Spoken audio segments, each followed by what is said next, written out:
Hey, it's Nathan. For my topic, I chose the grand jury decision not to indict Darren Wilson in Ferguson, Missouri.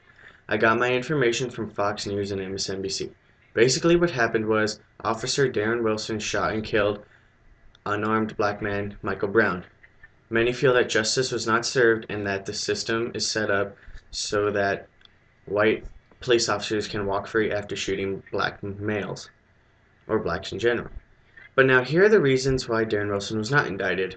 One, the witness testimonies did not add up, and they constantly kept changing so that way they would fit in with oncoming evidence. Two, the autopsy report shows that all the bullets that entered Brown did so as he was charging at Officer Darren Wilson, unlike what many of the witnesses say that he was executed. And three, and three, Michael Brown was a terrible victim. Basically, what that means is that he was not an innocent victim like he was made out to be.